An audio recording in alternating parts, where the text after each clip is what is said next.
seconds wait to wake you need your hand away, break your thieves you. I kick your home back in your door, keep fucking me low, and you set me on. Don't say it's on flame, it's calling me you. Lost in the night with a dull image. Some kiss waves, your eyes holding mine, cutting you, the music turns.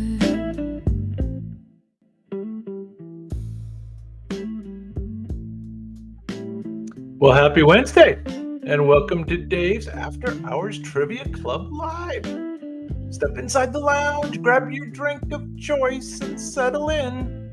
Here at Dave's After Dark, we stir up memories, test your smarts, and maybe, just maybe, teach you something new along the way. We do go live most Sundays, and usually on Wednesdays at 7 p.m. Eastern and 4 p.m. Pacific Time. The doors swing open, the lights go low, and the trivia flows. While our robots quickly paint each scene, I serve up the clues, and you will take your best guesses as we move through tonight's 3 categories. First, the top 20 figures in Russian history. And then next, the top 20 sci-fi movies of all time. And then finally, we're going to do the top 20 Roman emperors of all time. This isn't just a trivia show, it's a fast-paced gauntlet of art, memory, and mystery. Let's see how many you can guess before the brush finishes the final stroke. Now be sure to check in down in the chat, say hello, throw out your guesses, or just hang out with the rest of the crew. Yeah, Rubus is in the house. I see Arena's in the house. I'm sure we'll have some others straggling in soon. So I wanted to quickly mention our sponsor. We should always mention our sponsor, right? DavidHansonArt.com. This is where you can find the live shows related products, art, and merch products for your enjoyment. And we'll talk about it a little bit more in a bit. I'll show you real quick. You can get handbags. You can get coffee mugs. You can get wall art of any type. You can get them framed. You can get them as canvas prints, metal prints, whatever you want there. You can get beach towels. And then this is an example of the new cover art for the show. So each night, we have different themes, and each show has its own theme. And I try to create cover art for each one. And we will be posting the cover art. And we'll just be having more and more show-related art and merch up on the site. So also a quick note tonight about a new differentiation between Wednesday and Sunday night shows. So on Sundays, we plan to always center the show on a theme and break the rounds into more smaller pieces. While on Wednesdays, like tonight, we will keep a variety of topics and mix in a few revisited and retooled best rounds from our growing library. Of course, we always reclue those and present them live. So look for this coming Sunday show to be focused around the golden age of Hollywood. All right, enough of the bureaucracy. Let's fire up the robots and cue up our first round. Let's see, where are we here? Here we are.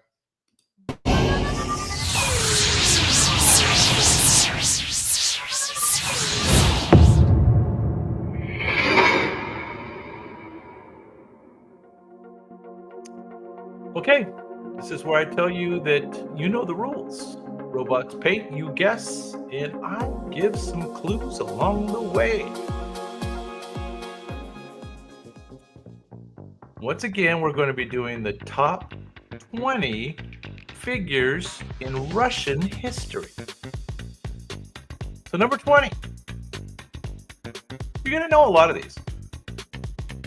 He once toured the world as a young Roy, including a stop in Japan where he was actually attacked. Despite implementing reforms, his reign ended in revolution. His family was famously photographed and tightly controlled for public image. His advisor was controversial mystic and who wouldn't die quietly. His advisor may show up on the list later. This guy was the last emperor of Russia. Yeah, there you go. You know. You don't know his number, do you, Rhombus? It is our Nicholas. That is correct. Do you know his last name? It is Nicholas II. Nicholas II. And they were the Romanovs, right? The Romanovs. 1868 to 1918, unfortunately. Once a symbol of the divine monarchy, Nicholas II's downfall epitomized the collapse of imperial power. Ironically, he was canonized by the Russian Orthodox Church decades later. So there you go. They liked him later.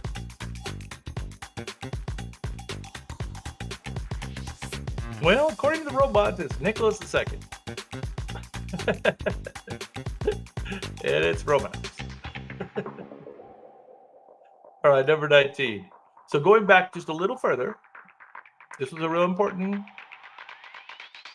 leader of Russia. This guy survived multiple assassination attempts before one finally did succeed. He sought to modernize his country with trains, courts, and schools. So this is the modernizing czar. His military lost badly in Crimea, unfortunately, prompting major changes at home. He freed millions of serfs in one bold stroke of reform. So he started some reforms. He is actually known as the Tsar Liberator. He tried to drag Russia into the modern world before being blown up by a bomb. Yeah, Russia's been a rough place for a long time. Long time. Now, he lived from 1818 to 1881, if that helps at all. Anybody know what this guy's name was? This was Alexander II. Alexander II, though his reforms were revolutionary, Alexander II was killed by those who thought he hadn't gone far enough. Can't please them all. His death, ironically, delayed the progress he had set in motion. Often happens. All right, number 18.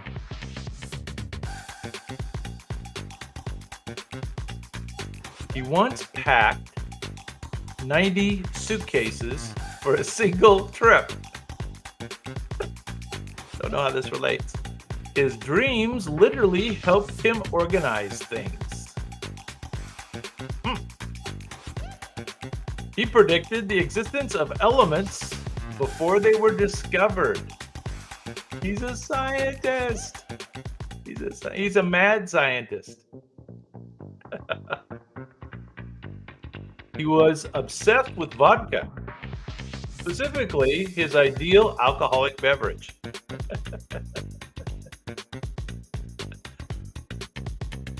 He actually invented the periodic table of elements. This is the guy. This guy's a chemist. Or a physicist. I don't know. Is that both a chemist and a physicist? Periodic table of elements?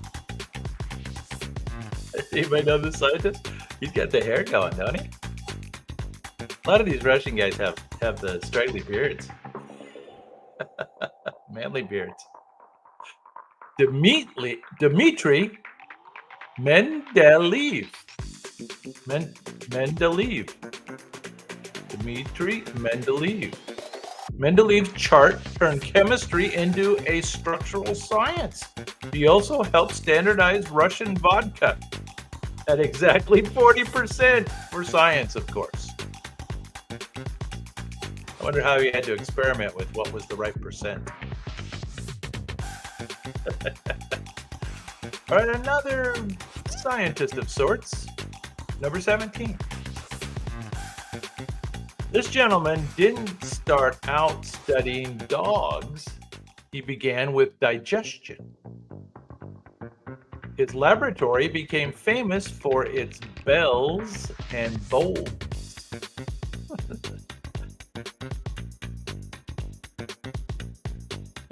Yeah, lots of taste testing on that vodka thing. Got to do that when you're there. Oh, very good, Ross. Very good. He once trained kids and animals with the same methods. That makes sense. His most famous experiments involved a salivating puppy. He discovered the conditioned reflex, giving us the term Pavlovian response. It looks like Alexander Graham Bell. I know, it does. You are correct. It looks like Alexander Graham Bell. But we are doing top 20 figures from Russian history. And this is Mr. Ivan Pavlov. Ivan Pavlov. Though Pavlov didn't love psychology, his experiments made him its founding father. Ironically, he disliked being associated with Freud. Didn't like Freud. These guys are kind of quirky, these Russian scientists. All right, moving on. Number 16. How about more of an artist? Writer. Poet, perhaps. This gentleman was once exiled for writing poems considered too hot for Tsarist Russia. His great-grandfather was African, who rose to nobility. This guy actually fought 29 duels. And his last one's what got him. He's credited with modernizing Russian language and storytelling. Anybody know who this guy is? He's got a very distinctive appearance.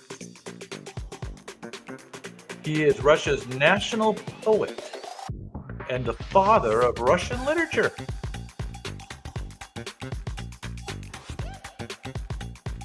Going once. Going twice. This is Mr. There you go. Arena's in the house. Arena saves the team. Alexander Pushkin is correct. Kind of looks like Willy Wonka. Get to. Pushkin's legacy looms so large that school children will memorize his verses. His life was as dramatic as his characters, minus the happy endings. He had lots of sad stories with his life. All right, let's stay in the literature area for number 15. Remember, we're doing the top Russians in history. He was top figures in Russian history. He was nearly executed, then spared at the last second. He was a gambling addict who once pawned his wife's belongings. His writings explore guilt, redemption, and existential dread. He wrote about dread. All good guesses, Ghetto. Kinda good. His characters wrestle with murder, faith, and human soul. He wrote Crime and Punishment and The Brothers Karamazov. Anybody remember who wrote The Brothers Karamazov and Crime and Punishment? He's got that Russian beard thing going.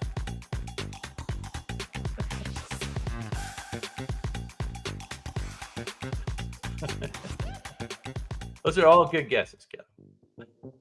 Tolstoy's a good guess, but it's incorrect. This is Mr. Fyodor with an F. Dostoevsky.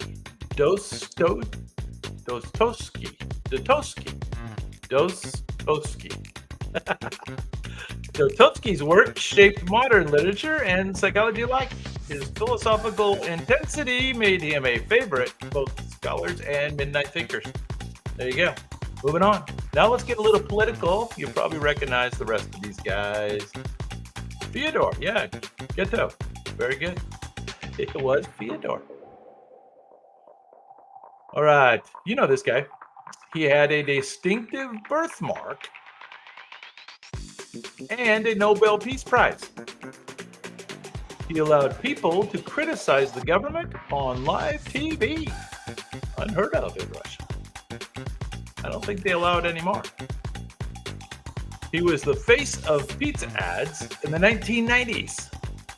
He was the face of pizza ads. I don't remember that. He introduced policies of openness and restructuring. Rhombus.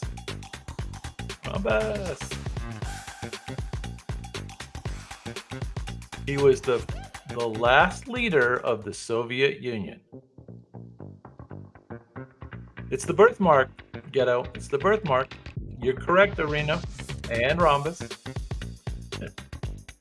This is Mikhail Gorbachev. Mikhail Gorbachev. I'm saying it more properly. Gorbachev tried to fix the system, only to accidentally end it. Whoops. He believed in the West and remembered with mixed feelings at home. Oh, he beloved the West. He liked the West. There you go. Gorbachev. All right, let's move on. Now, this is one of the rebellious guys. He was exiled multiple times across Europe and Mexico. He's been banned a few times. Remember, we're doing Russians, Ghetto. You got to get with the category. We're doing Russian history.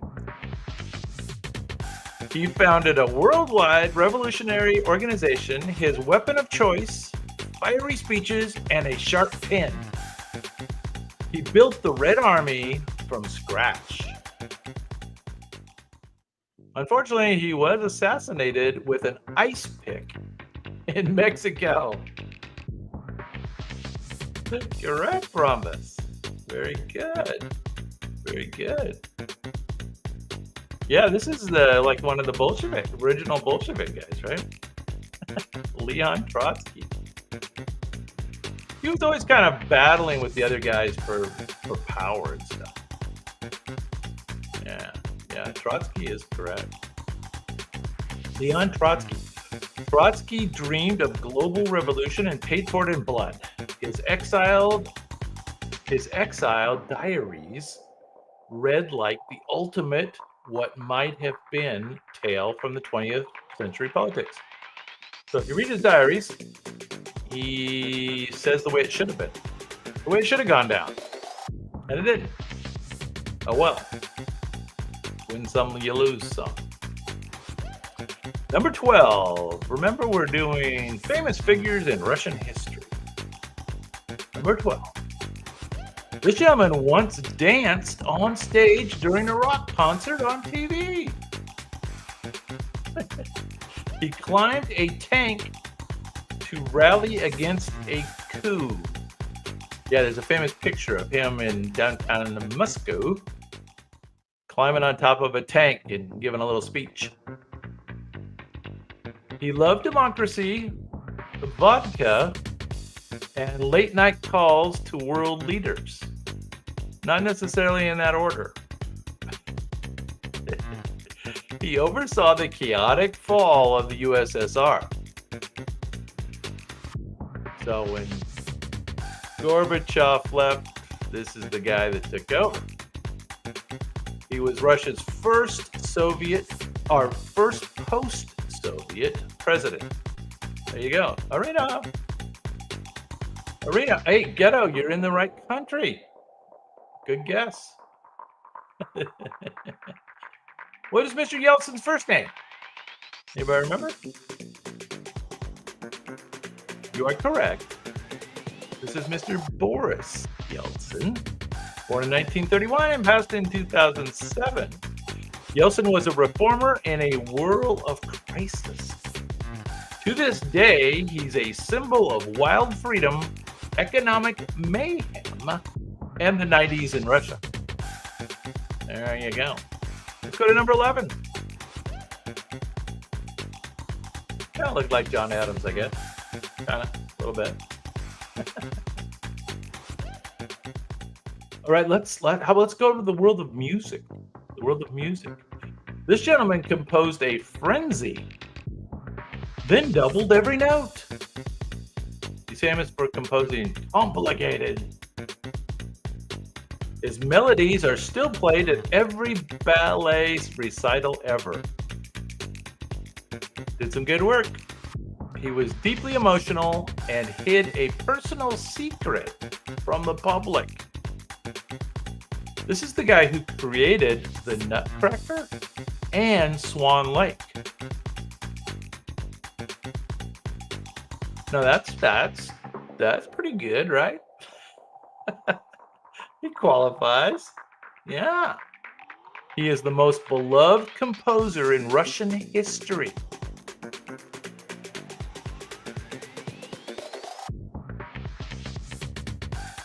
Yeah, you are correct, Rhombus.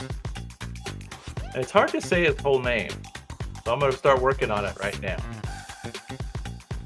I think it's basically Piotr. Piotr, like Peter? I don't know. Piotr Ilyich Tchaikovsky. Tchaikovsky's music is as iconic as it is haunting. Even people who don't do classical hum his tunes every December. All right. We got to do one bad baddie. Well, we're going to do more than one bad baddie. Doctor's in the house. All right, we're done. We're doing the top 10 now. And this guy is a baddie. He was once described as the man with a death list in his pocket. He ran secret police operations with brutal efficiency. He used flattery and fear to rise in Stalin's circle. This is like Stalin's right-hand man. He oversaw torture, gulags, and political purges. He had a job. He was Stalin's chief of secret police and was executed after his boss died. Oh, Doctor knows who this is. Doctor knows the baddies. You were really good at the serial killers too, Doctor, as I recall. I don't know if there's any relationship. Yes, this gentleman's name is let's see. Lavrently, more or less. Lavrenti Beria. Beria. B-E-R-I-A. Beria. Beria's name still inspires dread. He was the shadowy master of terror until he became a victim of the machine that he operated. I think you know this guy. This is the guy who was the advisor to Mr. Nicholas. He claimed divine powers, but had questionable hygiene. Well, okay. He gained access to royalty through a sick child.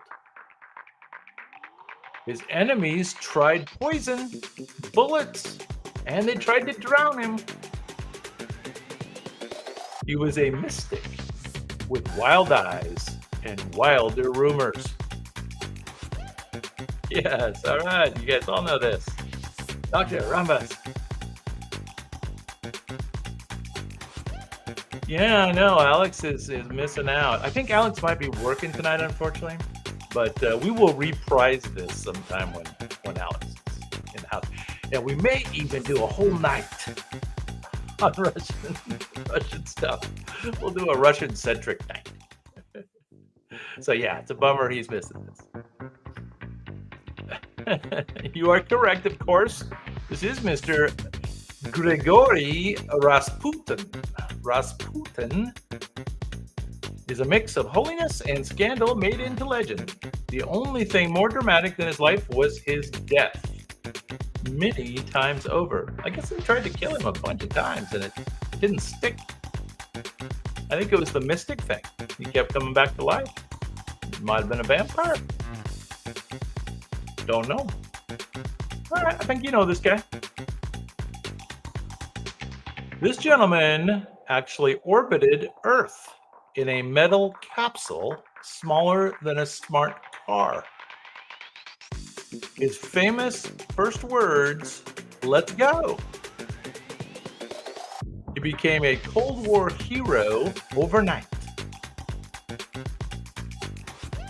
His smile lit up propaganda posters around the world. Yeah, Doctor. You are correct. He was the first human in space. And yes, this is Mr. Yuri Gagarin. Yuri Gagarin. He was born in 1934 and passed away in 1968. That's not very long. Did he die in an accident? Can't remember. Gagarin proved the Soviets could win the space race, at least at first. He never flew in space again, though, but did become a living legend on Earth. Yuri Gagarin. There he is. He's number 8 on our list of famous figures in Russian history. We're doing 20 of them. And Mr. Yuri Gagarin checked in at number 8. Go down to top 7. Ready? Here we go. Top 7 figures in Russian history. She wrote steamy love letters and political manifestos. Dual interests. She admired Voltaire more than her husband. She actually staged a coup and took the crown from her husband. She expanded Russia by hundreds of thousands of square miles. She was one of the ones that expanded Russia. Yes. Rhombus, Doctor. You are both correct. Catherine ruled with enlightenment flair and iron will. Her art collection helped create the Hermitage, and her court was full of gossip-worthy drama. Catherine the Great. I've got, if you go to my channel, I've got lots of Catherine the Great stuff. The AI tends to make her younger. Younger and quite beautiful. I'm not sure that this one's more accurate, though. She was just powerful. Catherine the Great. Okay, let's go down to number 6. All right, another great one. Here's your clue. This gentleman forced nobles to shave their beards and pay a tax if they did not shave their beard. So, most of them probably shaved. He traveled Europe in disguise to learn about shipbuilding. I guess they weren't building enough good ships in Russia at the time. He fought Sweden to secure the Baltic access. So he had to, yeah, correct. This is Peter. Peter. I don't know if Arena's still in the house, but Peter the Great is the big palace that we visited in St. Petersburg. Is that correct? Has anybody else been there? Hey, Patty, what's going on? You are correct. Peter the Great. There he is. Is he the one with the big palace in St. Petersburg, just outside of St. Petersburg? Yeah. Really cool place. He dragged Russia into the modern European world. Peter towered physically and politically. Literally 6'8" tall. He made Russia a major power and gave it a window to the West. Peter the Great, 1672 to 1725. Yeah. There you go. We're down to the top 5 figures in Russian history. Everybody knows this guy. He spent years writing pamphlets in exile before the big moment. His train ride back to Russia was financed by the enemy. He hated monarchs, landlords, and Mensheviks. Whatever a Menshevik is, he did not like them. Correct. Say Ramos got it first. What's Lenin's first name? You know we like the full name around here. This is the gentleman that led the 1917 revolution. He founded the Soviet Union.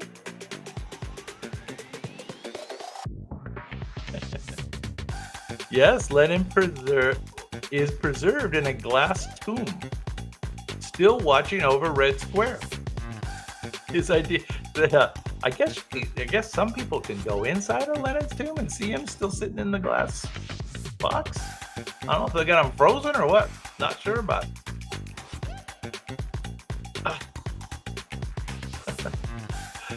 Vladimir Lenin, of course.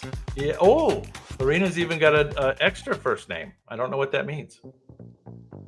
Ulanov. Vladimir. Okay, I didn't even know that first part. Arena will know. Thank you, Arena. Number 4. All right, I think I saw this answer earlier. This gentleman tried to give away his wealth, but his wife had other plans. He dressed like a peasant and walked barefoot. Sounds a bit eccentric. He had a crisis of faith and reinvented his life.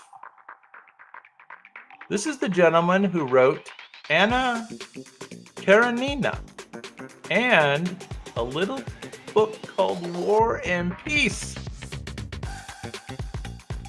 Yes, now it's time. Now it's time, Rumpus. Who remembers Mr. Tolstoy's first name? Yeah, the War and Peace author. Correct. He's one of the greatest novelists of all time. Tolstoy's works are as massive as his beard. He writes long stuff. His views on nonviolence influenced Gandhi and annoyed the czars. No doubt. Is that right, Theodolite? We normally just call him Leo Tolstoy. But you might be right. All right, top 3 figures in Russian history, and they're all bad. Sorry, Russia. Oh, and Arena has the full name there. Okay, we'll take that. Thank you. I won't try to say that one. Thank you. Yes, you already know who it is. He once trained for the priesthood. Did you know that? Then chose revolution instead. He was part of the original Bolshevik group. He loved westerns and American movies. He erased enemies from photos and, from the planet. He led the USSR through World War II.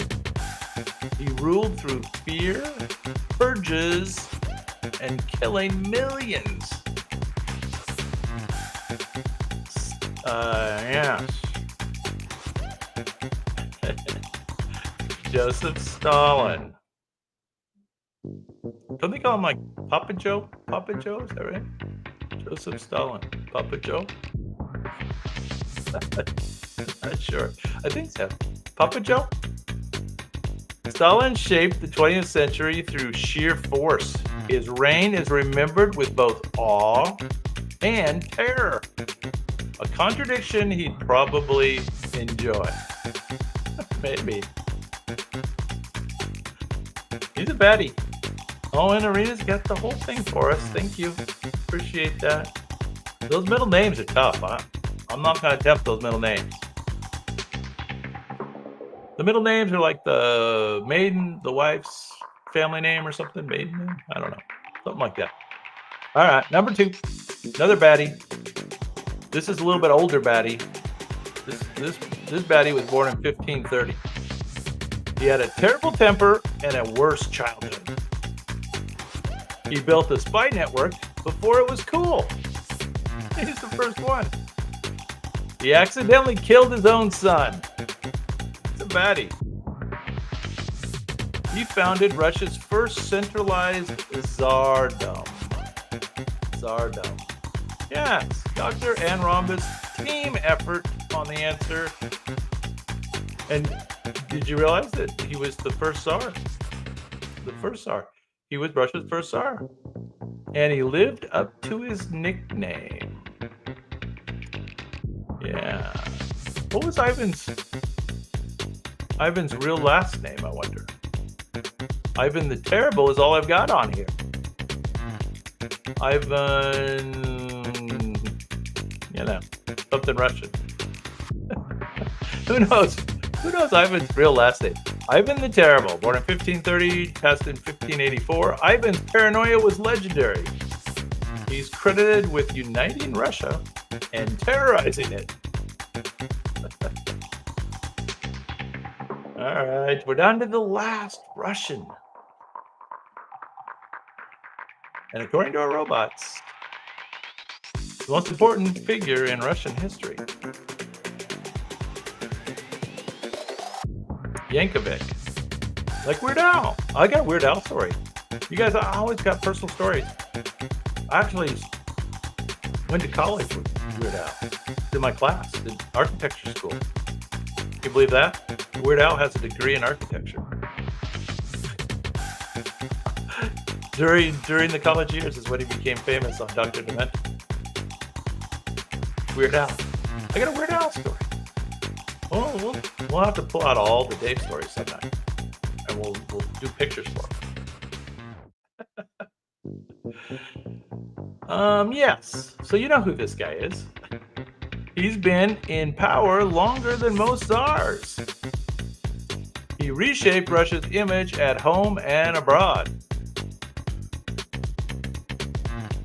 He once brought along a mean dog to a meeting to intimidate a fellow leader. Sounds like something Trump might do, though.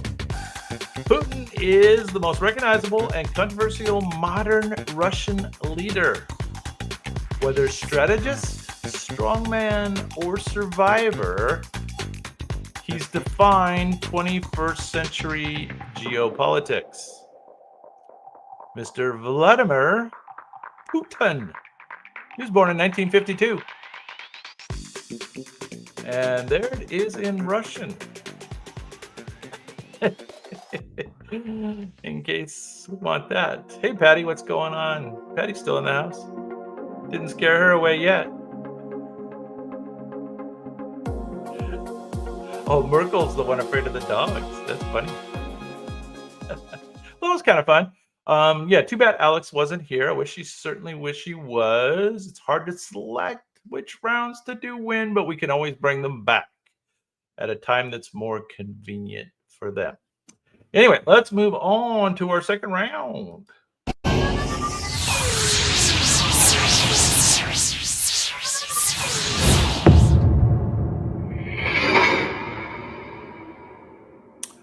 Now, as usual, I'm thinking that you guys know the rules. The robots do the painting, you do the guessing, and I give some clues in order to throw you off along the way.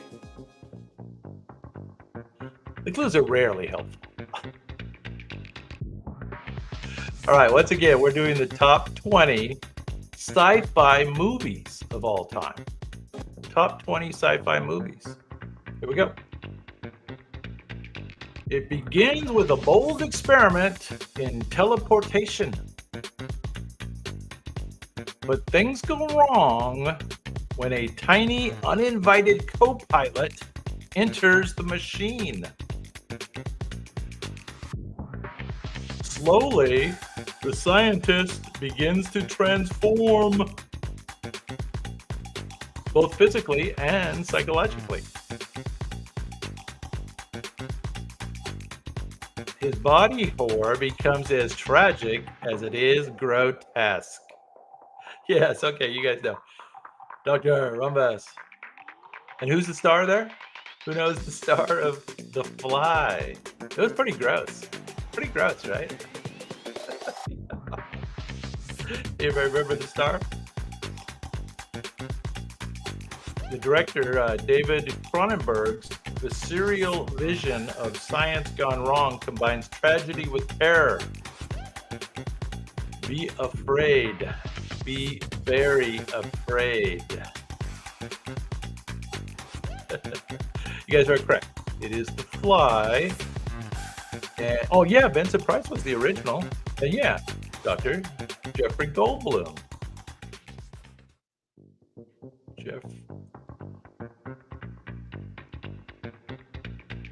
Goldblum, I guess.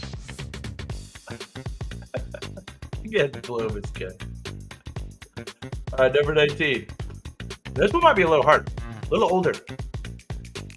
This is 1951. A strange visitor lands in Washington, D.C.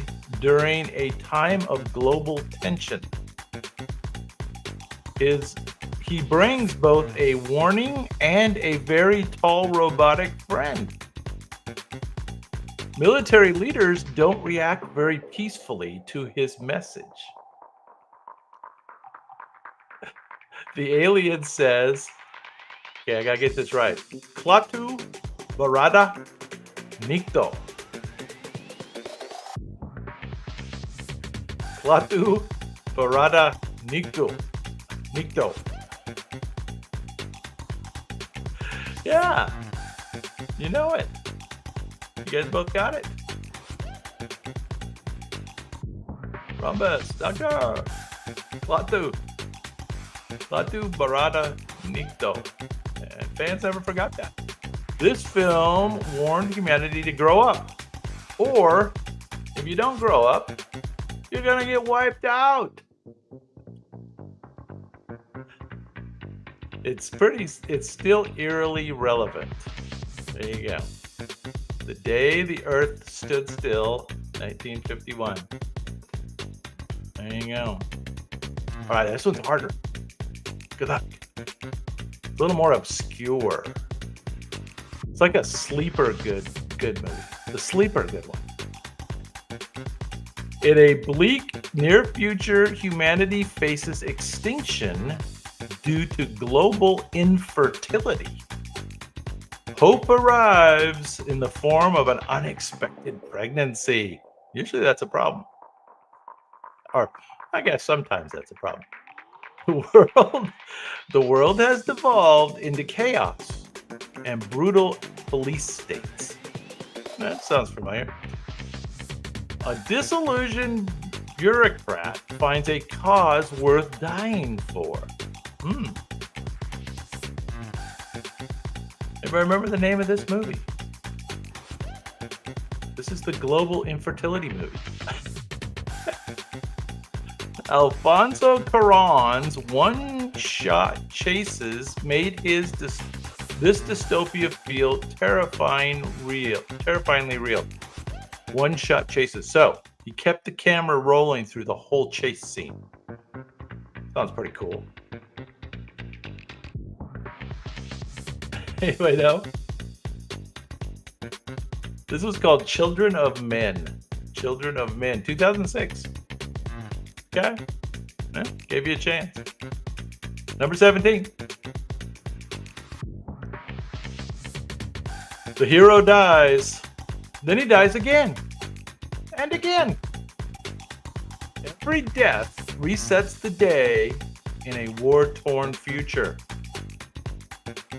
He's forced to repeat training with a relentless armored warrior.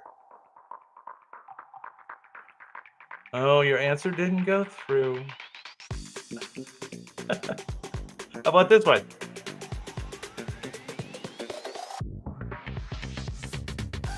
Time loops have never been this action-packed.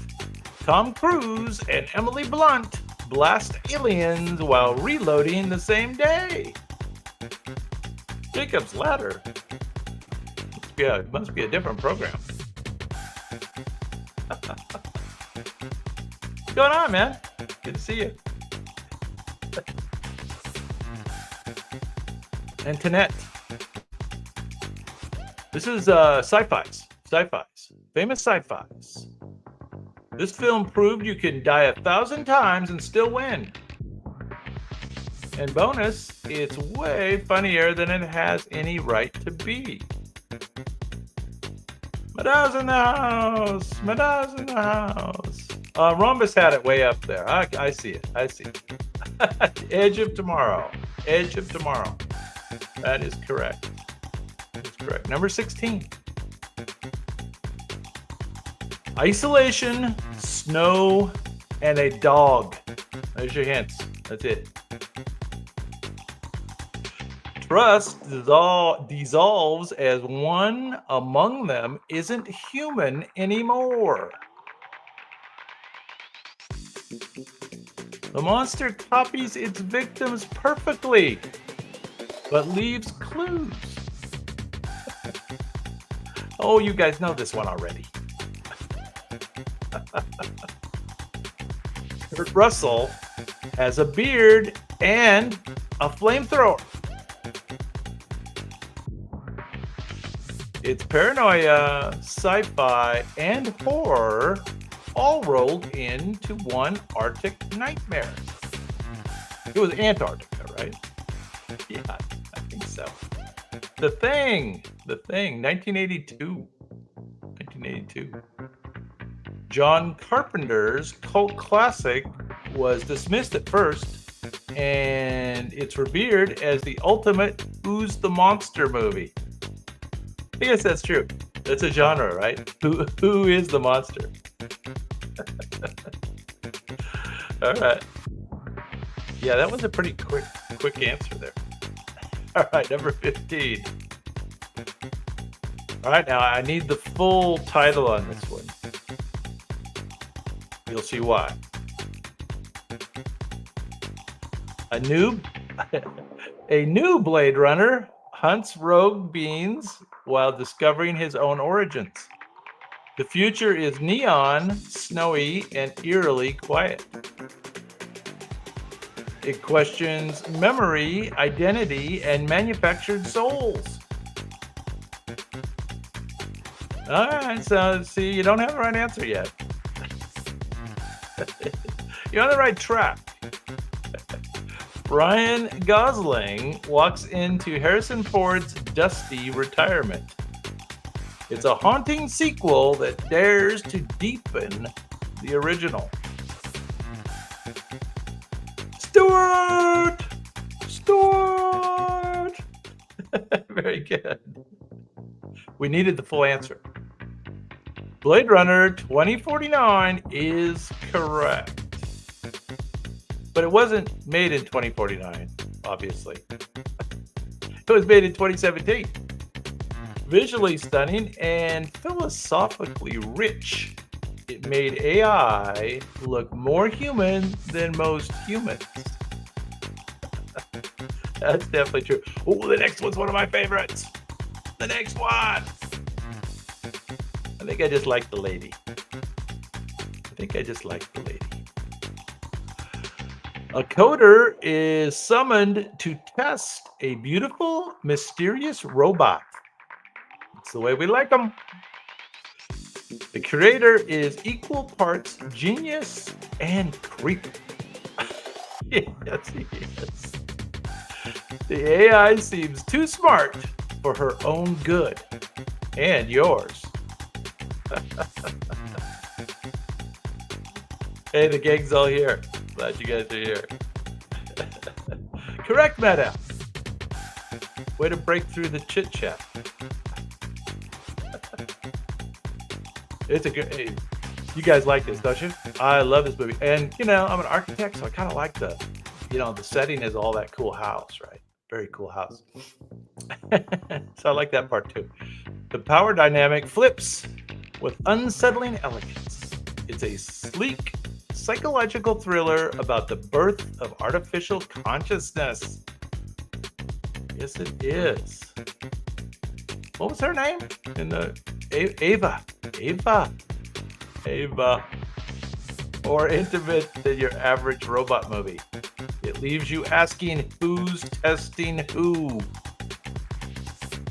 Ava. I like Ava. I do. Sorry. Digressing. All right, number 13. You know this one. The Earth is dying, and only space travel holds hope. A bookshelf and a wormhole connect love and gravity. Time moves differently on distant planets. Very differently. A father's promise drives him across the galaxy. Yeah, that's a good movie too, right?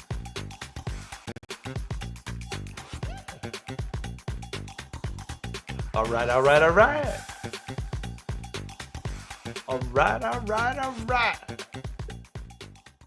Antoinette, you are correct. Stuart, Rhombus. Not Oblivion. Yes. Nolan's space epic bends physics and hearts alike. Science and sentiment collide in this mind-bending voyage. Bonus, it made theoretical physics cool. Yeah, everybody kind of contemplates the time thing, right?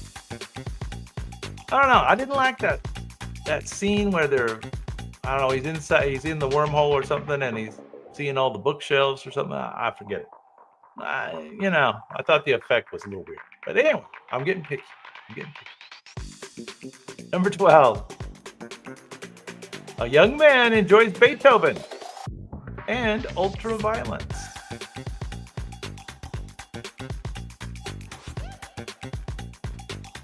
Back.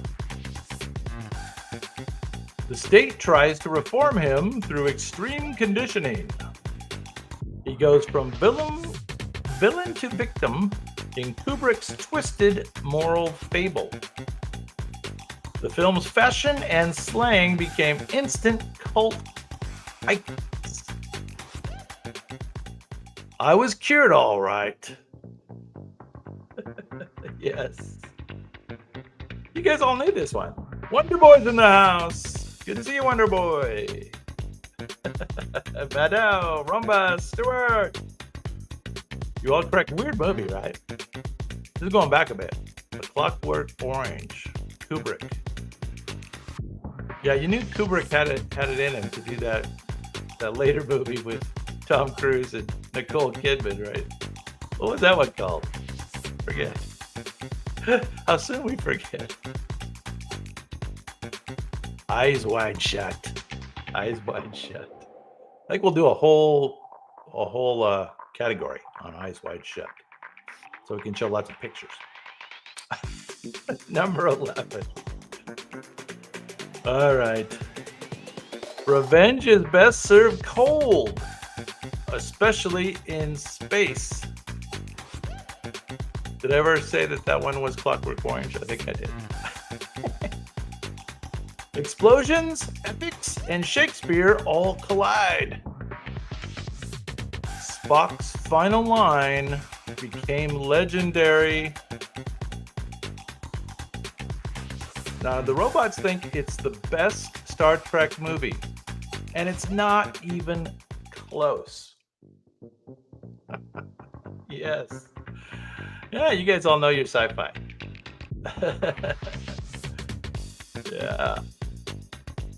Yeah. Con!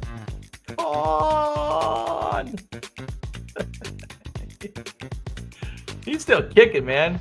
He tweets on my X page all the time. James T. Kirk. Yes, full of heart and action, it proves sci-fi sequels could outshine the originals. And this is, of course, the Star Trek II, The Wrath of Khan, filmed in 1982. Better than the original. I don't know if it's better than the whole original series, but it was a good one. All right, let's go back in time. Let's stump you. 1927. This one was made before talking movies were the norm. A futuristic city is divided by class, above and below. A robot woman incites chaos and seduction. Well, so we at least still had the seductive robot back in 1927. Some things never change. Its visuals influenced generations of sci-fi filmmakers. Oh, you guys know it. I couldn't stump you. Yeah, there she is. The robot woman incites chaos and seduction. In 27, Fritz Lang's epic still looks astonishing. A century later, it's the blueprint for every cyberpunk city that followed, Metropolis. Now that's certainly something that's worth watching. Antoinette knew it too. Everybody got it. Good job, everybody. There you go, Metropolis, 1927. All right, we're down to the top 9. Another one of my favorites. Although, I'm sure I'd love that Metropolis. I've watched bits of it, but I've never watched it all the way through. Is there a copy that's on YouTube? I bet there is. I haven't seen it yet. A hacker takes a pill and wakes up to reality. Machines use humans as batteries in a simulation. I think we know this story. Bullet time changed action films forever. Bullet time. Yeah. Everyone in the 2000s wore sunglasses and black leather. Yes. Very good. Oh, who had it first? Wonder Boy probably had it first up there. Good job. Everybody's got it, though. How about this? Who else got a good line from the movie? I got one. There is no spoon. There is no spoon. Beat that. A mind-bending kung fu philosophy bomb that launched 1,000 memes and a red pill revolution. Yeah, I mean, I use that saying a lot. Take the red pill. You need to take the red pill. You really need to take the red pill. I know kung fu, yeah. All right, we all know this one. Number 8. Best, I guess it's in the category of best sci-fi. A lonely boy makes contact with a small lost creature. He hides him in the closet and under a sheet. That's right. Puts him under the sheet so he looks like a ghost for Halloween. That is funny. Reese's Pieces saw a boom thanks to this movie. He phones home and we cry. It's Spielberg's most heartfelt alien story. Yes, of course. Rhombus, Wonder Boy, Madam, Doctor, Stewart.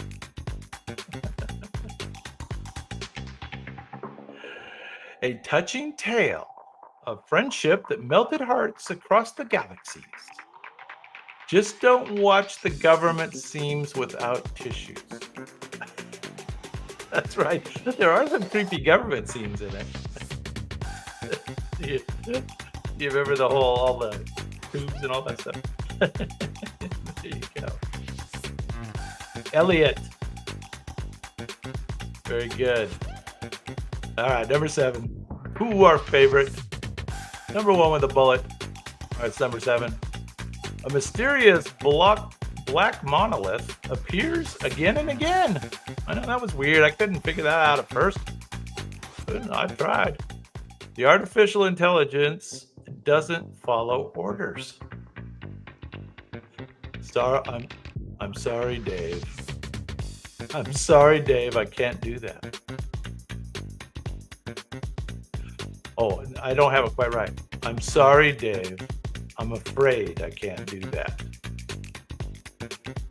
I'm afraid I can't do that. A psychedelic space trip awaits at the end. That's right. Of course. Doctor used his shorthand to barely beat Antoinette. Yes. Rhombus, Wonder Boy, Madao. Yeah, Al. Al's like the worst villain in movie history. Although, is Ava also a villain? There's a question. A cinematic odyssey unlike anything before or since. It's slow, strange, and mind-expanding. In the best way. 2001, A Space Odyssey. Filmed in 1968. All right, one of our favorites. In space, no one can hear you scream.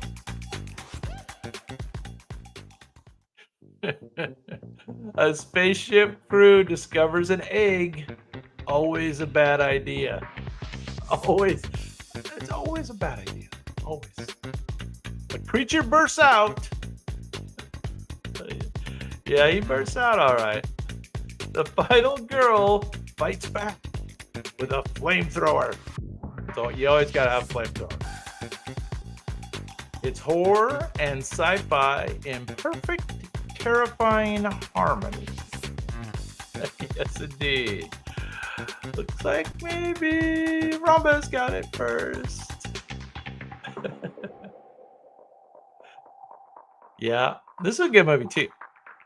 And of course, Prometheus is a close second, I think. I mean, I like this one, and then I like Prometheus. Now, one that's not on the list that I liked was that Vin Diesel one. What was that called? Pitch Black. You guys see Pitch Black? Ooh.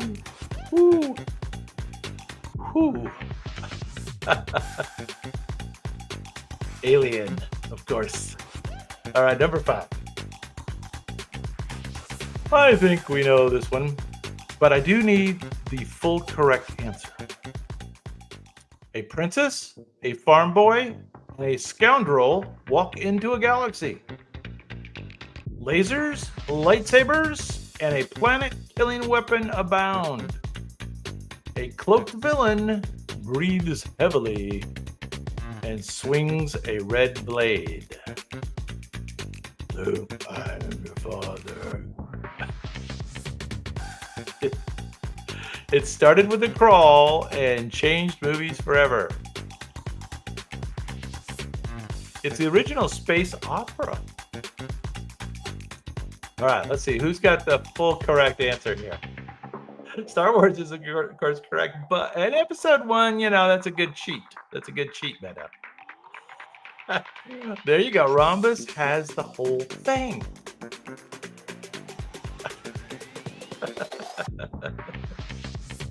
Yeah. Original space opera.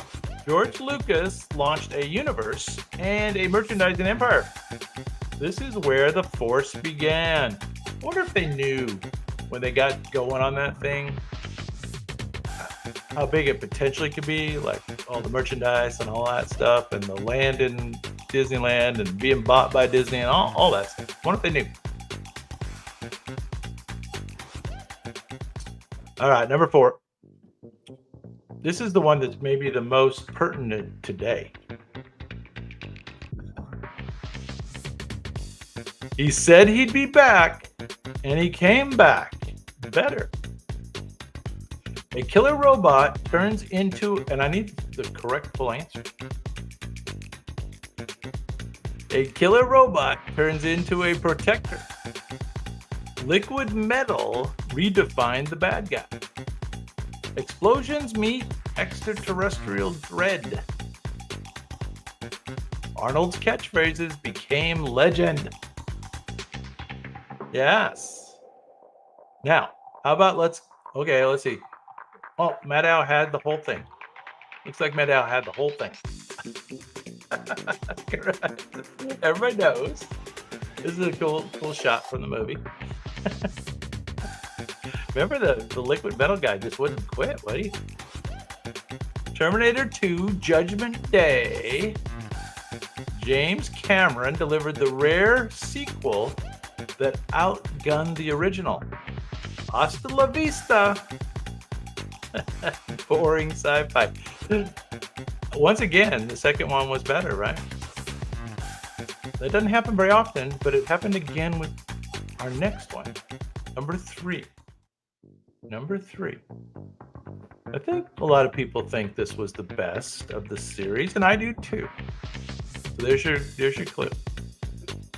The good guys lose badly. A swamp-dwelling puppet becomes a wise teacher. A hand is lost, and so is a father's reputation. Those are good clues there. The Force grows deeper, darker, and more mythic. Yeah, there you go.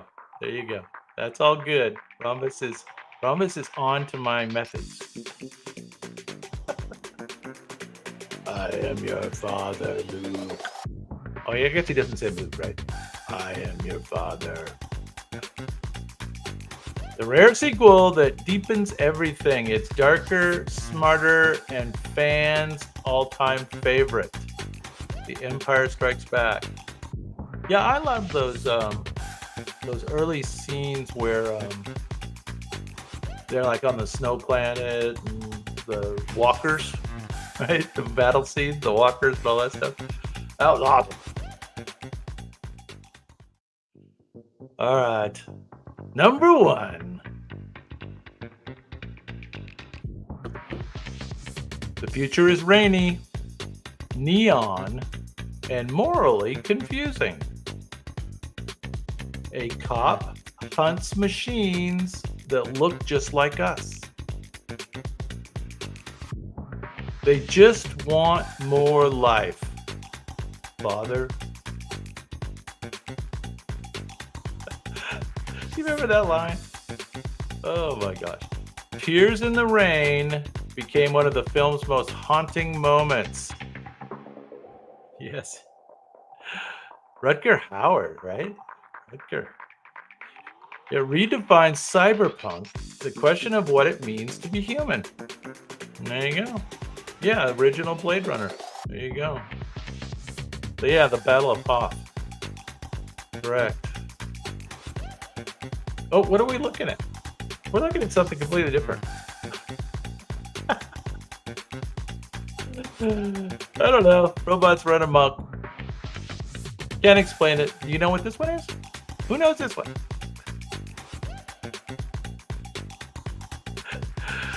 Yeah, sorry. Occasionally, errors are made. It's a computer.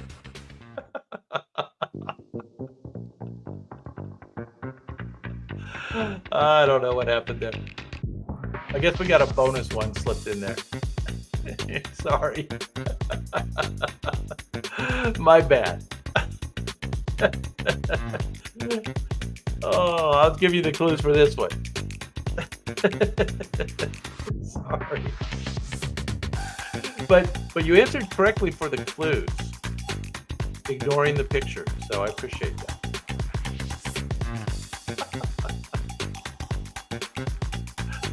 All right. Well, win some, you lose some. We got off by one. Somehow my clues for the previous one got deleted. It happens, Bad stuff happens. Anyway, yes, correct. You are correct. This is Blade Runner. Ridley Scott's moody masterpiece flopped at first. Now it's sacred sci-fi text, more human than human indeed. More human than human. Oh yes, it was sad. Wasn't that sad? That was sad. And when I saw this movie the first time, Blade Runner, the scenery, I don't know, what do you call that? The environment and everything was so cool. I thought it was so cool. Yeah, the robots flipped the table on me. No, somehow those clues got deleted. Yeah, shit happens. Anyway. All right. How you guys doing tonight? Everybody's here now. Rob's in the house even. Is that Rob 1 or 2? I can't remember. You guys ready to try some Roman emperors? It's actually a little bit hard, so we'll give it a try. Let's do it.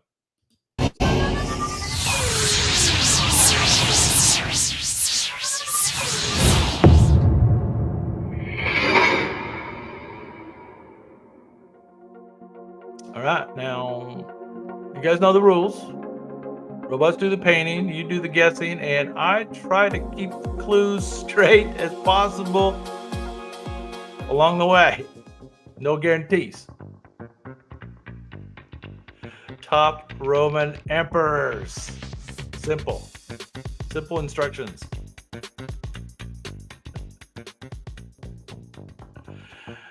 Yes, Stuart. I've seen things you will not believe. This gentleman rose from humble origins to command the empire.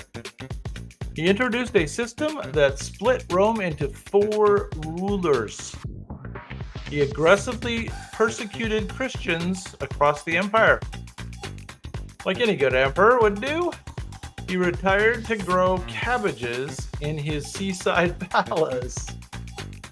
I didn't know emperors retired. He's known for reforming and saving a crumbling Rome. All right, so I'm going to give you the dates that may help. 284 to 305 AD.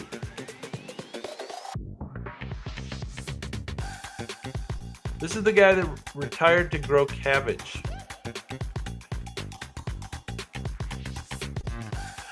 He technically is a Caesar. But this is not Caesar. This is the guy who persecuted Christians and retired to grow cabbages. Cabbages Maximus. Not Constantine this time, but hang on to Constantine. This is Diocletian, of course. Diocletian. All right, I'm going to start off by giving you the date, although you probably know this one anyway. 161 to 180 was when this guy ruled, okay? He spent much of his reign fighting along the Danube. Am I saying that correct? Danube.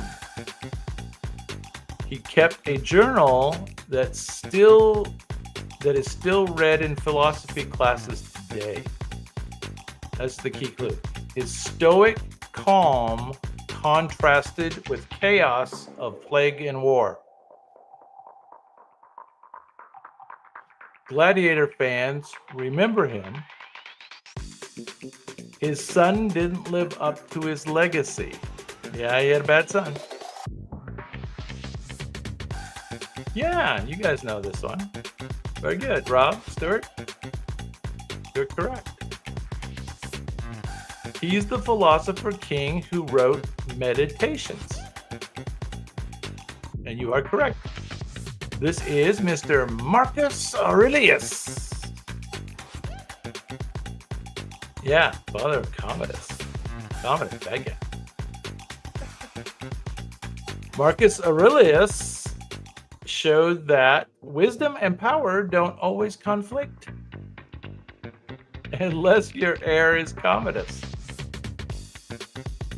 There you go. All right. Number 18. We got one. Now, this emperor claimed he saw a cross in the sky before a major battle. Have you ever heard that? This guy reigned from 306 to 337, so almost at the end of the empire. His laws favored a new religion over old Roman gods. He founded a city that would outlast Rome itself. He waited until his deathbed to be baptized. And therefore, he was Rome's first Christian emperor. Yes. There you go, Rob. You are correct. But now, Brian's in the house. Good to have you, Stuart. Just in case you're interested, it is Constantine I, of course. Constantine didn't just embrace Christianity, he changed the course of Western history with it. There you go. And of course, the city was Constantinople. Hey, Brian. Glad you like it. Let's try number 17. We're doing Roman emperors, famous Roman emperors. Number 17. He was bearded, Greek-loving, and deeply curious. This guy loved the Greeks. This is from 117 to 138 AD, if that helps. He preferred consolidation to conquest. Sounds like a fancy way of saying it. He traveled the empire more than almost any other emperor. Traveled the empire. He's remembered for both art and fortifications. Now, Stuart, you have a relic or a what do you call it? A ruin left over in your country from this gentleman. This is the guy that was Greek-loving, deeply curious, traveled the empire. Was known more for the building the consolidations. There you go, Stuart. Brian? Rhombus. I think Rhombus had it first, maybe.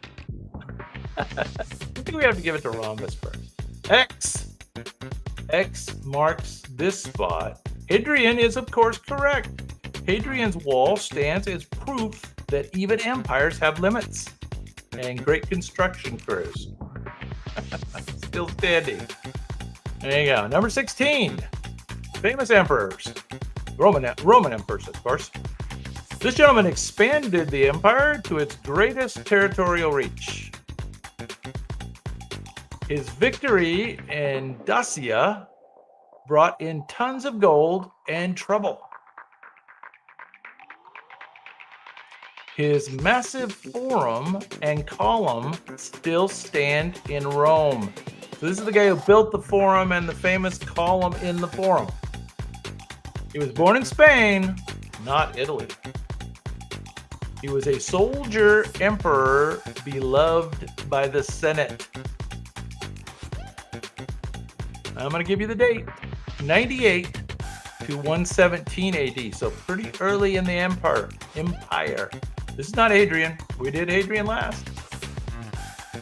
This is the guy that built the Column. There's a famous column in Rome named after him. And there's a famous market in the Forum named after him. Famous market. Oh, there you go. Doctor. Glad there's a doctor in the house. It's always an advantage. Trajan is correct. Trajan was so admired that new emperors were blessed with the phrase, "May you be luckier than Augustus and better than Trajan." I never heard that saying, but I think I'm going to use it every day now. All right, next up, number 15. This gentleman followed in the sandals of Rome's first emperor. So this is 14 to 37 AD. So he's like the second emperor. He never liked ruling and spent years on an island. He hid out. His rule was marked by probably a good move. Paranoia and purges. Yeah, he sounds like he's paranoid. He was a brilliant general. Of course, the way, they all die rough. He was a brilliant general, but a moody leader. He was Rome's second emperor. Yeah, doctor. Yeah, nice typing on the first one, doctor. It's like 8 burritos.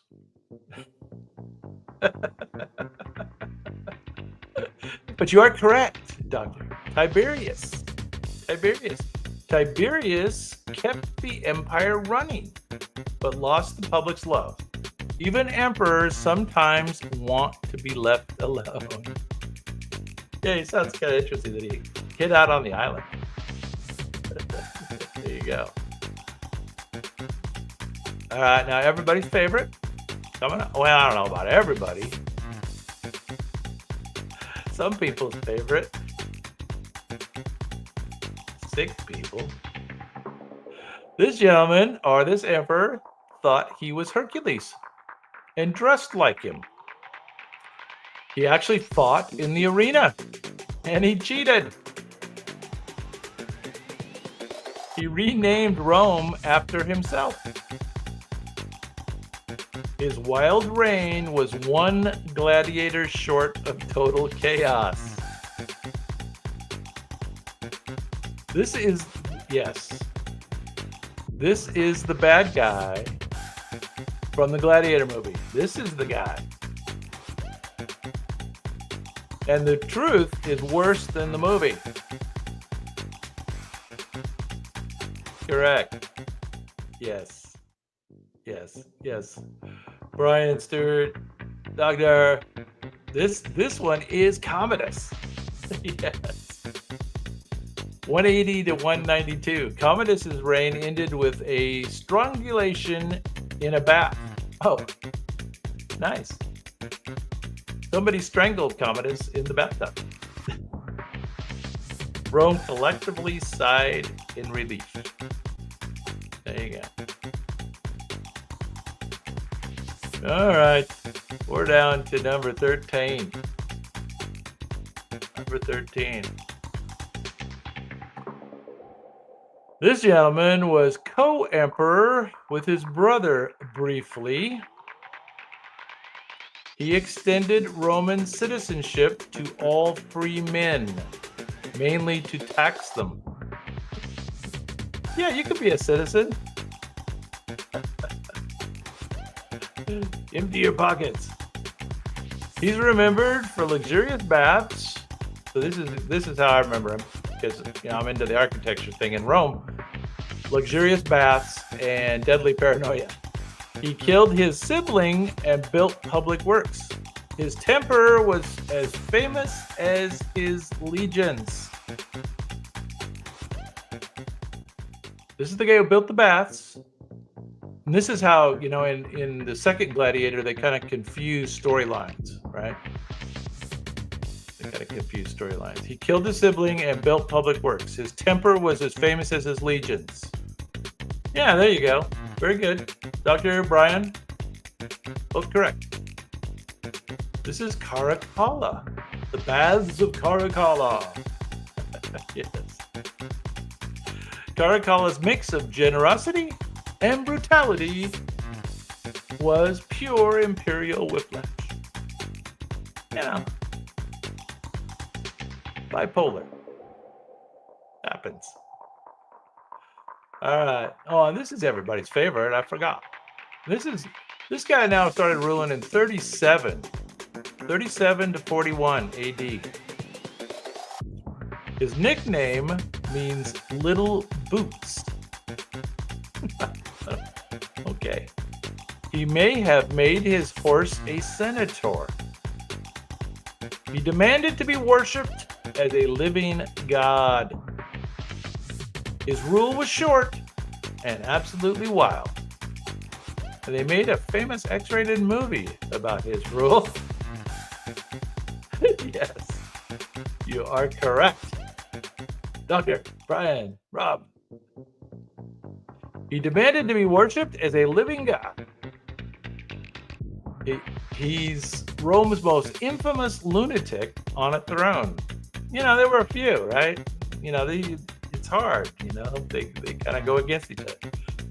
Caligula's rule was a cautionary tale about unchecked power and really bad horse politics. The robots fail on that joke. Caligula reign was 37 to 41 AD. There he is.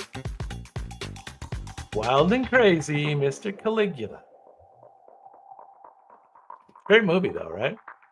Am I right? Raise your hand. Who saw the movie? Number 11. This gentleman was a tough military man who rose from the ranks. He focused on defending the crumbling Western Empire. This is the guy who focused on defending the Western Empire. He died after yelling at barbarian envoys. Hey, what are you guys doing? He was known for justice and the occasional fury. Justinian's a good guess, but incorrect. Justinian's more the Eastern Empire, right? This is the Western Empire guy. He ruled during a time of near constant pressure from the outside. Everybody wanted a piece of the Roman Empire. 364 to 375, but very late in the empire. Very late. Very late. September Severus is a good guess. Incorrect. That's Severus guy ruled during good times. This is Valentinian. Valentinian the First. Valentinian was one of the last emperors to hold the West together. There you go, number 10. Now, I never heard of this emperor, but he sounds cool. 270 to 275 is when he ruled. AD, of course. He earned his nickname Restorer of the World. So he put the empire back together, I guess. He crushed rebellious breakaway empires in both the East and the West. He started building a massive wall around Rome. So this is the guy who built the wall around Rome. And I think they call it after him. I'm not sure. His rule was short, but brutally effective. He reunified the empire after decades of chaos. So this is the guy who built the wall around Rome, not Hadron, not Justinian, not any of those guys. This is Aurelian. Does that sound familiar at all? Aurelian. Aurelian. 270 to 275. Aurelian did more in 5 years than most did in 20. He might have saved the Roman Empire if only he hadn't been stabbed by his own staff. That's tough. That's tough. You know, take it from your own weapon. Little infection. He's done. All right. Number 9. This guy's pretty famous. 41 to 54. So right after Caligula. He limped, stammered, and was underestimated his whole life. He conquered. This is the guy that conquered Britain, despite the odds. He loved history books and he loved women, both with mixed results. Yes, he died rather mysteriously. He wasn't supposed to be an emperor, but he surprised everyone. He was found hiding behind a curtain after an assassination. Well, yeah, I'd hide after I got assassinated too. So yeah, Doctor knows. Doctor knows. So yeah, this guy got apparently was killed by his wife, I think, because the wife wanted her son, who we'll talk about later, I think. Yeah, this is Claudius. Claudius was the ultimate underdog emperor. He proved brains could beat brawn until his 4th wife. Yeah, there you go. Claudius. Bummer.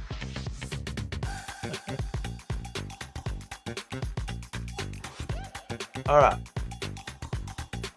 So this next one is not technically an emperor. He crossed the Rubicon and never looked back. He was stabbed 23 times in the Senate. He changed the calendar and everything else. He never officially became emperor. Little known fact. He's the man who ended the Republic. He's the last leader of the Republic. Yeah, Doctor. Yeah, Rob. Julius Caesar, of course. Julius Caesar, 100 to 44 BC, right? BC. Caesar was more than a man. He became a myth. Shakespeare just added dramatic flair to what was already an epic tale. Yeah, Julius Caesar. The man, the myth, the legend. All right. The next one's related, of course. Kind of. All right. That was number 8. We're down to number 7. Now, this gentleman was adopted by that guy we just looked at, by a murdered dictator. He ended decades of civil war with political genius. He took power without seeming to. He ruled during Rome's golden age of peace. And he was Rome's first official emperor. Yeah. There you go, Doctor. Antoinette. There you go. Madame. This is Mr. Augustus. Augustus. Wasn't he? He was also known as Octavian, correct? I think that's correct. Augustus didn't just start an empire. He made empire look classy. His reign set the gold standard for all who followed.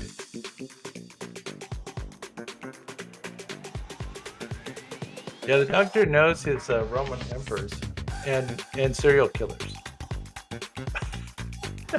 Which, you know, is obviously a connection there.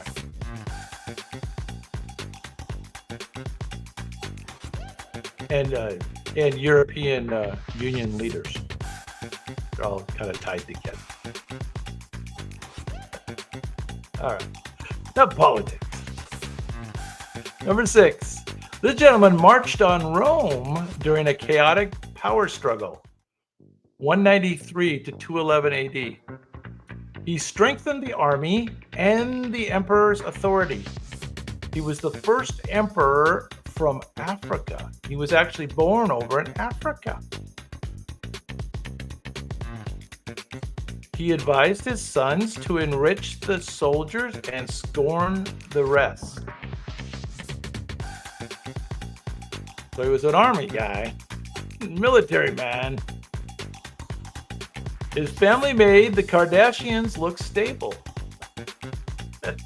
I guess he's got some family stories.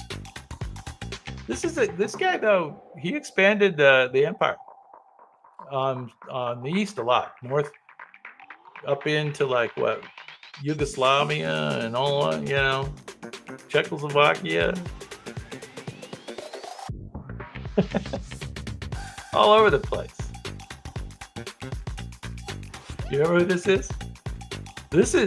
I've seen the answer on the board already. Somebody put it up there. This is Mr. Septimus Severus. Septimus Severus. Severus built a dynasty with military muscle. Unfortunately, his sons wrecked it before the ink dried. All right. Number 5. 69 to 79 AD. This gentleman rose from humble origins during Rome's messiest year. He stabilized the empire after a civil war. He started building the Colosseum. This is the guy who started building the Colosseum. He joked on his deathbed that he might be turning into a god. Okay. I guess they all got that. He founded a new dynasty. Oh, so he and his sons ruled for a while, I guess. Anybody know who this is?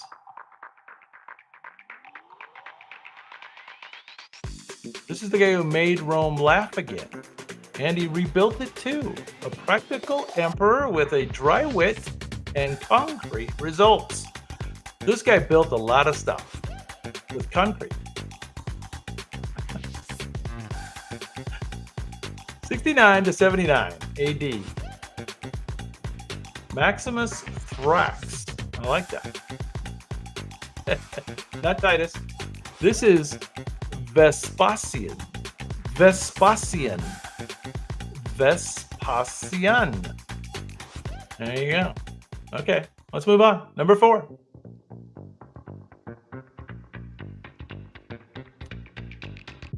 Now, this gentleman ruled one of the empire's most turbulent transitions. Very late, 337 to 361. He faced threats from within and beyond Rome's borders. He battled his own relatives for power. That's not good. Never good. He defended Christianity while trying to keep peace. This is Constantine's son. But he didn't have as much luck as Constantine. Anybody know who Constantine's son was?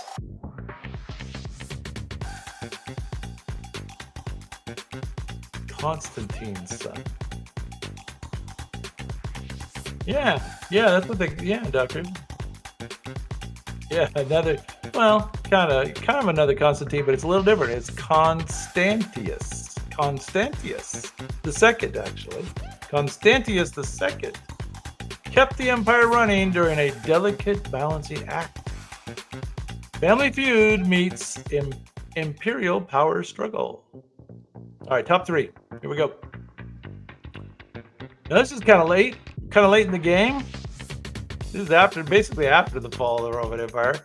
527 to 568. This gentleman recodified centuries of messy Roman law. This is the guy who rebuilt the Hagia Sophia after riots burned it down. His general, Belisarius, nearly restored the Roman West. So he had a guy working for him out west that did pretty well. His tax policies weren't very popular, to say the least. He was a Byzantine emperor, but Roman in spirit. Yeah, doctor got it. That's correct. Doctor, that is correct. Justinian the First. Justinian tried to recreate Rome's glory days with brains and building projects. He almost pulled it off. Emphasis on almost. I think in our ladies of the ancient world, we always have his wife, the Theodora the First or something. Justinian is correct. All right, next two. Last two. I don't know if they're the best or not, but they are the last two we're doing. Well, this is a well-known. 54 to 68. So this is the guy that got the throne when the wife killed Claudius. He fancied himself a musician more than a statesman. A massive fire destroyed much of Rome during his reign. He blamed it on the Christians and began a brutal persecution. He reportedly fiddled while the city burned. Historians debate whether this is actually true. Sounds right. His name is still shorthand for imperial excess and madness. I think you guys know who this is.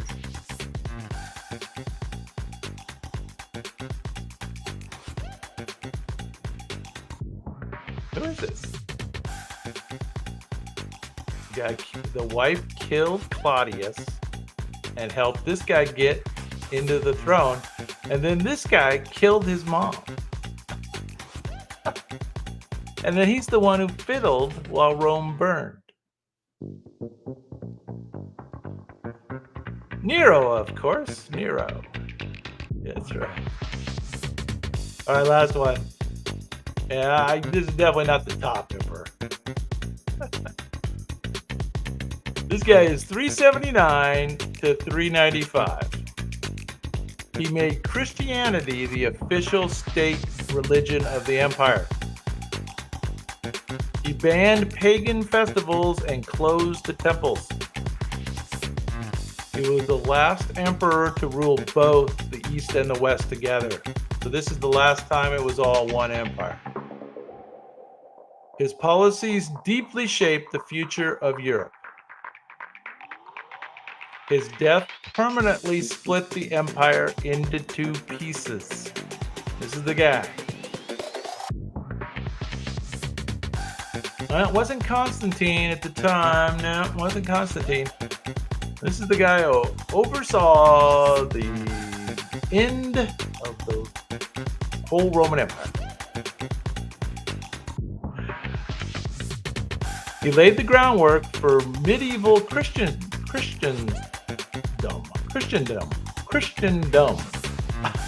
Is that a word? After him, Rome would never again be whole or pagan. Stuart! Taking it for the team. Good job. Theodosius is correct. Theodosius. All right, but we made it. We made it. Well, I'm glad you guys are all here, man. I have bad news for you, though. I do not have a bonus round tonight. We're not going to have bonus rounds on Wednesdays for sure. Trying to, trim things down, tighten things up just a little bit, make things a little easier for old Dave to get 2 shows a weekend. So something I mentioned in the intro, on Sundays, we plan to always center the show on a theme, and we'll break the rounds into smaller pieces. So we'll have more like 10-item rounds. So we can have 5 or 6 rounds all on a theme, and break it into more pieces. Give us a second to chat between rounds each time. Turn it into more of a theme-centric thing. I don't know, more of a story. And we'll do that on Sundays. Okay, so Sundays will be the theme night. And then on Wednesdays, like tonight, this is our first kind of experiment on this. We will keep a variety of topics and mix in a few revisited or retooled rounds from before. So you may have noticed that tonight. What I'm going to do is always redo the clues so that we have fresh, funnier clues. And of course, we perform it live each time. And, you know, it'll always be 4 or 5 months in the rear. So it won't be too fresh for us. But I'll mix those in, and that'll tighten my workload quite a bit. I'll always have at least 1 or 2 fresh rounds on Wednesday as well. But it'll always be a variety on Wednesdays, and then more of a theme on Sunday. So hopefully you guys like that. I don't know. I don't know. Does that sound good? Too bad. No, we're gonna try it, and you guys let me know whether you like it or not. I don't know. Let's see. So this coming Sunday, I've already got the topic. It will be Golden Age of Hollywood. So at least 5 different categories surrounding the Golden Age of Hollywood, all in that theme. Slightly shorter rounds, and we'll have a little more time between rounds. And then on June 8th, the next Sunday, June 8th, I've already got that scheduled too, because we're going to reboot the one from last Sunday, the Western mystery one. Because I don't know, some of you weren't here, some of you were here, but unfortunately, I was still a little bit ill, and I couldn't make it through the whole show. So we had to abbreviate the show quite a bit on Sunday night. And so we still have a bunch of material to go over, and we'll revamp the material we used, and we'll turn that back into a Western themed night on June 8th. And then we're open. So I don't know if you guys have any great ideas for themes. Now would be a good time to let me know. Some ideas are like old TV or old TV sitcoms might be a theme. I don't know. Lost civilizations, of course, we like that. The ancient unexplained architecture stuff, that would be a good theme. Ancient aliens and UFO encounters, you know, we like that stuff. That might be a theme. Historical unsolved murders. Ooh, can we do a whole night on that? That sounds pretty good. I don't know if you'd like that idea. Yeah, take it easy. If you guys take it off, take it easy. If you have any input on which categories you'd like us to do for our theme nights, please do let me know. And if you have any other suggestions about the whole show, always let me know those in the chat as well. Okay. So anyway, take it easy, gentlemen. I'm going to put on my, let's do the Memories of Atlantis. You're welcome to continue the chat if you like, and I'll put that on. So good night. Close your eyes. Can you feel it? The pulse beneath the sea, still alive. Atlantis is not gone. It dreams in shadows, wrapped in coral and time. Let the tide pull you under, and remember what was never meant to be forgotten.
struts alone. This bar's is the place I call my home. I sip this swallow right. Pretend the moonlight lights by my side. Tell me, was it ever real, or just a song you used to feel? I still burn. I still ache. I still whisper your name when I break. In this velvet room where memories bloom, I still wait for a shadow to take shape.